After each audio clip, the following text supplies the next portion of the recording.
பழைய ஃபார்முக்கு வந்த விஜய் என்ன சொன்னார் தெரியுமா? கரூர் அசம்பாவிதத்துக்கு பிறகு துவண்டு போயிருந்த தமிழக வெற்றி கழக தலைவர் விஜய் காஞ்சிபுரத்துல உற்சாக உரை நிகழ்த்தினது கட்சி தொண்டர்கள் மற்றும் ரசிகர்கள் மத்தியில புத்துணர்ச்சி ஏற்படுத்தியிருக்கு. காஞ்சிபுரம்ல நடந்த நிகழ்ச்சியில கலந்துகிட்ட விஜயை சந்திக்க பெண்கள் படையை திரண்டு வந்திருந்தாங்க. கூட்டத்துல இருந்து அண்ணா அண்ணான்னு கை கொடுத்து சந்தோஷப்பட்ட வீடியோவும் வைரல் ஆகியிருக்கு.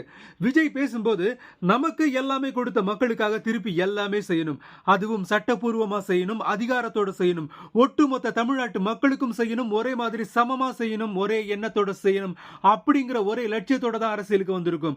நம்மளை பார்த்து எல்லாரும் தற்குறின்னு சொல்றாங்களே, யாரை பார்த்து தற்குறிகள் சொல்றீங்க? இவங்க எல்லாம் தமிழ்நாட்டோட ஆச்சரிய குறிகள். இவங்க எல்லாம் ஒன்னா சேர்ந்து வாழ்நாள் முழுக்க விடையே கண்டுபிடிக்க முடியாத அளவுக்கு உங்க அரசியலையே கேள்விக்குறியாக்க போறாங்கன்னு ரொம்பவே ஆவேசமா பேசினாரு விஜய். மேலும் கட்சி கொள்கை எங்களுக்கு கிடையாதான்னு ரொம்பவே ஆவேசமா பேசினாரு. கூட்டத்தில் கலந்துக்க QR குறியோட அனுமதிக்கப்பட்ட 2000 பேருக்கும் அறுசுவை உணவும் பரிமாறப்பட்டிருக்கு. எப்போதும் போல சொல் பேச்சு கேட்காத சில பெண்கள் குழந்தைகளோட வந்தபோது அவங்கள புஷி ஆனந்த் அக்கறையோட எச்சரிச்சதும், உங்களுக்காக ஒதுக்கப்பட்டிருக்க ரூம்ல இருந்துட்டு தலைவர் விஜய சந்திச்சதும் உடனே பத்திரமா கிளம்புங்கன்னு அட்வைஸ் பண்ணது குறிப்பிடத்தக்கது.